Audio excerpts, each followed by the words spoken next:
Bonjour à toutes et à tous, Clément Pellerin, votre formateur Community Manager. Et tout au long de cette vidéo, je vous récapitulerai l'ensemble des dernières fonctionnalités social media pour le Community Manager au 7 novembre 2016. Et on va commencer par Twitter qui vient d'annoncer l'arrivée des messageries automatisées pour certaines grandes marques, ce qui va leur permettre en fait de répondre à des questions basiques d'internautes portant sur leurs services, sur leurs produits, et ce qui va permettre en fait d'économiser du temps au Community Manager.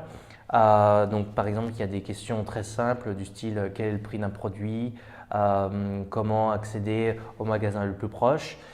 Ces questions, donc, qui ne nécessitent pas forcément une intervention humaine, pourront être répondues par l'intermédiaire de bots, de programmes informatiques, être directement intégrés au compte Twitter de la marque. Et ce qui est intéressant, c'est que ça, c'est déjà possible sur Facebook par l'intermédiaire des chatbots. On va vers cette volonté des marques de vouloir automatiser la réponse à de plus en plus de questions, alors au début assez simples des internautes pour les aider et faire en sorte que le Community Manager se concentre sur des questions d'internautes plus poussées où là l'intervention d'un robot, d'un ordinateur est plus compliquée.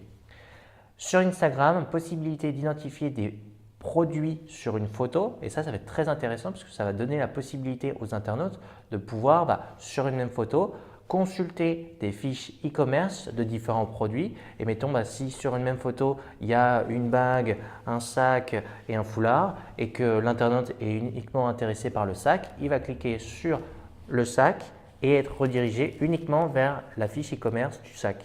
Donc une nouvelle fonctionnalité qui sera certainement très attendue par les sites e-commerce qui veulent mettre en avant différents produits sur une même photo.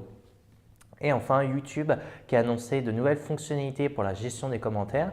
Donc, dans un premier temps, on va voir que les commentaires des propriétaires de chaînes YouTube sont vraiment plus mis en avant dans le fil de discussion des internautes. Également, il y a la possibilité d'épingler des commentaires donc pour les mettre tout en haut de la conversation. Également, il sera possible de mettre des cœurs sur certains commentaires d'internautes pour montrer l'intérêt du propriétaire de la chaîne envers ses commentaires.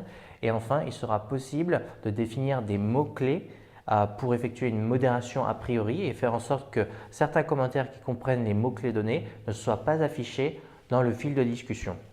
Voilà, si cette vidéo vous a plu et que vous souhaitez recevoir chaque semaine les dernières fonctionnalités social media pour le Community Manager, n'hésitez pas à vous abonner à la newsletter tout en haut de cet article ou tout en bas de cet article.